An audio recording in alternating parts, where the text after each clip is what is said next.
Welcome Ashok electronics. दोस्तों, हम आपके लिए आज ये रिसीवर लेके आए, डिजिटल सैटेलाइट रिसीवर 1506G। इसके अंदर ये सप्लाई लगी होती है। अक्सर इसमें मसला ये आता है कि ओवर वोल्टेज की वजह से ये सप्लाई जल जाती है।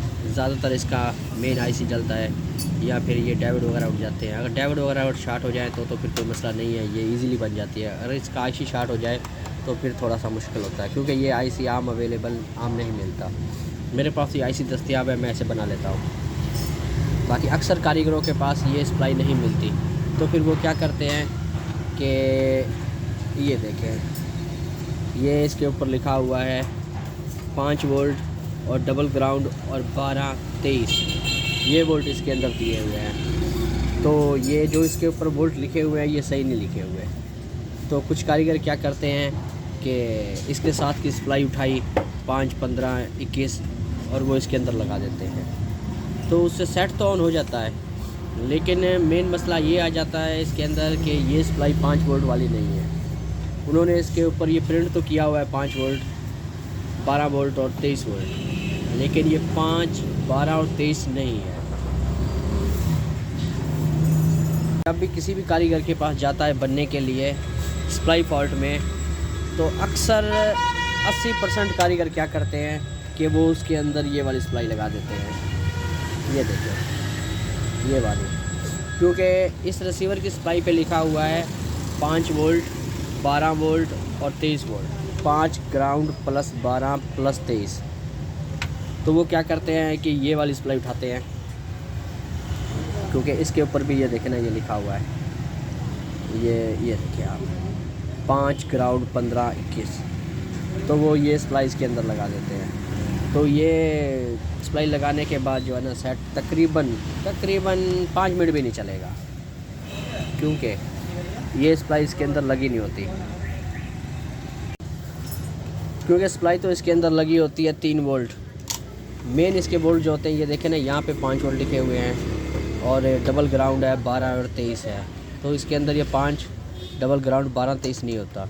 ये सबसे पहले जो है ना, इसकी ये 2 तारें जो हैं ये आ जाएंगी 3.3 वोल्ट में, और उसके बाद ये जो है ना, इसके साथ 3.3 के साथ वाली ये जो तार है ना, ये उन्होंने 7 वोल्ट दिया होता है। ये देखें, ये इधर लगा हुआ है डायोड, ये मेन हो गया 3.3 वोल्ट का।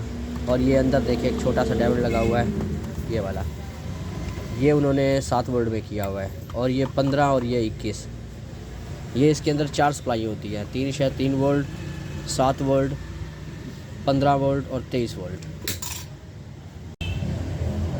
तो जैसे ये किसी भी कारीगर के पास जाता है तो वो इसे क्या करता है कि 5 वोल्ट वाली सप्लाई उठा के लगा देता है। तो उससे सबसे पहले क्या मसला आता है कि जैसे ही ये सिस्टम आईसी है 3 वोल्ट वाला, 3.3 वोल्ट, तो इसके अंदर जैसे ही 5 वोल्ट जाएंगे तो सबसे पहले ये 5 सिस्टम के अंदर जाएंगे, उसके बाद इधर इस डब्बी के अंदर सिग्नल आईसी लगा होता है उसके अंदर जाएंगे, और उसके बाद जो ये फ्लैश आईसी है, फ्लैश, इन तीनों आईसी में जैसे 3 वोल्ट की जगह पे 5 वोल्ट जाएगा तो वो ज़्यादा से ज़्यादा 5 मिनट चलेगा। 5 मिनट चलने के बाद उसके सिग्नल बंद हो जाएंगे, या फिर रिसीवर रिस्टार्ट होगा, या सिग्नल नहीं आएंगे, या फिर सिस्टम आईसी हीट होकर आपका सेट डेड हो जाएगा।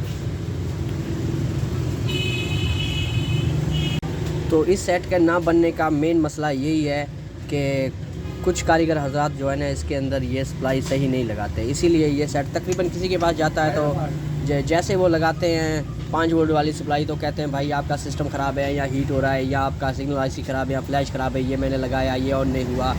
क्योंकि तो वो इसके अंदर इसकी अपनी सप्लाई तो लगाते नहीं हैं, अपनी सप्लाई लगेगी तो सेट ऑन होगा। इस मसले से बचने के लिए आपको क्या करना है कि कोई भी डिजिटल सैटेलाइट रिसीवर अगर आपके पास आता है, अगर रिपेयरिंग के लिए, अगर उसकी मेन सप्लाई जली हुई हो या फिर सप्लाई सही तरीके से काम ना कर रही हो, अप डाउन हो रही हो, तो आपने क्या करना है, जो उसके ऊपर वोल्ट वगैरह लिखे होते हैं ना, आपने उसको नहीं देखना। आपने क्या करना है कि सबसे पहले जो है ना, आपने देखना है कि इसके अंदर ये छोटे डायोड कौन से लगे हुए हैं। देखना, इसके अंदर 4 डायोड लगे हुए हैं, 1, 2, 3 और ये 4। तो आपने सबसे पहले इस मेन डायोड को उठाना है, उसकी ग्रिप को चेक करना है। ये देखें, ये यहाँ पे आ रहा है, ये 2 तारे 3.3 की हैं, ये एक 7 वोल्ट की है, फिर ये ग्राउंड हो गया, और ये 15 और ये 21। तो आपने क्या करना है कि आपके पास कोई भी मीटर है, डिजिटल है या एनालॉग है, कोई भी है, तो आपने 1 मीटर का राड यहाँ पे लगाना है। और दूसरा आपने क्या करना है कि इसके अंदर देखना, इतना तो आपको पता ही होगा कि इसके मेन वोल्ट 3 या 5 वोल्ट कहाँ पे आते हैं। तो आपने इसके ग्रिप के साथ देखना है, अगर जो सप्लाई 5 वोल्ट वाली होती है उसके अंदर एक छोटा सा रेगुलेटर आईसी लगा होता है, या इस तरह का 4 पिनों वाला लगा होता है, या 5 पिनों वाला, या 6 पिनों वाला। तो उसको आपने देखना है कि उस पर कितने वोल्ट आ रहे हैं। अगर उस पर 3 वोल्ट आ रहे हैं तो फिर सप्लाई 3 वोल्ट की है। और दूसरा तरीका ये है कि आप यहाँ पे जहाँ पे मेन वोल्ट आ रहे हैं एक प्राड यहाँ पे रखें, और दूसरा ये जो अंदर फ्लैश आईसी लगा हुआ है ये इसके अंदर, तो ये जो इसकी 1 नंबर पिन है आपने एक प्राड मीटर का वहाँ पे लगाना है। अगर कंटिन्यूटी शॉर्ट बोलती है तो आप समझ जाएँ कि ये सप्लाई 3 वोल्ट की है। अगर वो शॉर्ट नहीं बोलता 300 400 500 हम शो कर रही है, तो आप उस वक्त समझ जाएँ कि ये सप्लाई इसकी 3 वोल्ट की नहीं है, इसके अंदर कोई और रेगुलेटर आईसी लगा हुआ है जो इसे रेगुलेट कर रहा है। तो आपने इसको उसी वक्त 5 वोल्ट वाली सप्लाई नहीं लगानी। फिर आपने देखना है कि इसके अंदर आईसी कौन सा लगा हुआ है, तो वो आईसी को चेक करके फिर आप इसको 5 वोल्ट वाली सप्लाई लगाए। जैसे गो टू वाले रिसीवर, काफ़ी रिसीवर इस तरह के आते हैं जिनमें 5 वोल्ट की सप्लाई लगी होती है, F1 F2 वाला, गो टू वाला। तो कुछ रिसीवर इस तरह के हैं उनमें 3 वोल्ट की सप्लाई होती है। अगर फ्लैश आईसी पे 3 वोल्ट आपके आ रहे हैं तो फिर आप उसको 3 वोल्ट वाली सप्लाई लगाएं। अगर उस पर 3 वोल्ट फ्लैश आईसी पे नहीं आ रहे तो फिर आप उसको जो है रेगुलेटर आईसी दे के 5 वोल्ट वाली सप्लाई लगाएं। तो सबसे पहले आप ये करें, कोशिश करें कि उसकी अपनी सप्लाई बन जाए। अगर आपसे उसकी अपनी सप्लाई नहीं बनती तो कोई जल्दबाजी करने की ज़रूरत नहीं है, बिल्कुल सुकून से आप जो है ना उसको सप्लाई को गौर से देखें। देखने के बाद आप एक प्राड उसके मेन यहाँ पे जहाँ पे वोल्ट उसके आ रहे हैं 5 वोल्ट या 3 वोल्ट वहाँ पे लगाए, दूसरा आप फ्लैश पे चेक कर लें, आपको पता चल जाएगा। अगर कंटिन्यूटी शॉर्ट है तो फिर वो 3 वाली सप्लाई लगेगी। तो इस तरह ये होगा कि आपका सेट भी बन जाएगा और सेट भी बच जाएगा। इसके 2 फ़ायदे हैं, देखें ना, अगर आप सही तरीके से काम करते हैं, सप्लाई सही तरीके से चेक करते हैं, तो जिस कस्टमर की कोई भी चीज़ आपके पास बनने के लिए आई है तो वो चीज़ भी बन जाएगी उसकी, और आपको भी पैसे मिल जाएंगे। अगर आप सही तरीके से चेक नहीं करते हो, वोल्ट सही तरीके से नहीं देखते हो, तो उसके 2 नुकसान होंगे। कस्टमर का नुकसान तो है ही है, देखें ना, पहले तो उसका रिसीवर जल गया, उसके बाद कारीगर ने उसको सही तरीके से चेक नहीं किया, सप्लाई गलत लगा दी, तो फिर वो कस्टमर की चीज़ भी ज़ाया हो गई और आपको भी जो उसके पैसे आपने लेने हैं उसे वो भी आपके गए। हाँ तो दोस्तों, ये वीडियो बनाने का मेन मकसद हमारा यही था कि हमारे पास देखें ना, कोई भी रिसीवर अगर ये आया है बनने के लिए 1506G या T वाला, जिसके अंदर ये वाली सप्लाई लगी हो, तो वो 60% इसी तरह होता है कि उसके अंदर सप्लाई जो है ना गलत लगी हुई होती है। जैसे इसके अंदर 5 वोल्ट वाली सप्लाई लगेगी तो इसका मेन सिस्टम आईसी चल जाएगा उसका। तो दोस्तों, ये वीडियो बनाने का हमारा मेन मकसद यही था कि आपको पता चल सके कि इस रिसीवर के अंदर कौन सी सप्लाई होती है, क्योंकि आपने ये जो इसके ऊपर वोल्ट लिखे हुए हैं इसके ऊपर नहीं जाना, आपने इसको तसल्ली से चेक करना है।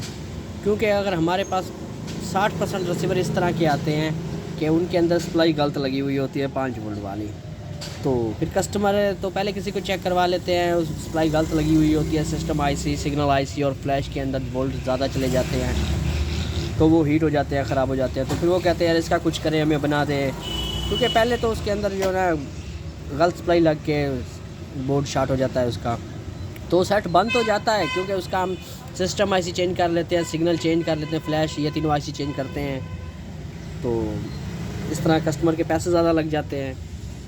तो इससे बचने के लिए कि आपके पास कोई भी रिसीवर वगैरह आए वो बन भी जाए, इसके लिए आपको ये करना है कि इसकी सप्लाई आप तसल्ली से चेक करें, क्योंकि जो इसके ऊपर जो प्रिंट होता है वो आपने उस पर नहीं जाना, आपने तसल्ली से चेक करना है। जैसे मैंने आपको बताया कि आपने मीटर का एक प्राड इसकी मेन सप्लाई यहाँ पे जो 3 या 5 वोल्ट आ रहे हैं वहाँ पे लगाने और दूसरा फ्लैश पे लगाना, तो आपको इस तरह पता चल जाएगा कि इसके अंदर सप्लाई कौन सी लगेगी, 3 वाली लगेगी या 5 वोल्ट वाली लगेगी।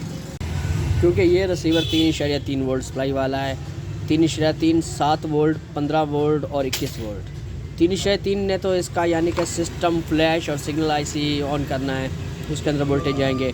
और 7 वोल्ट किसके लिए होते हैं? 7 वोल्ट इसके अंदर होते हैं, 7 वोल्ट आएंगे इस रेगुलेटर आईसी पे, ये जो लगा हुआ है इधर, ये देखें,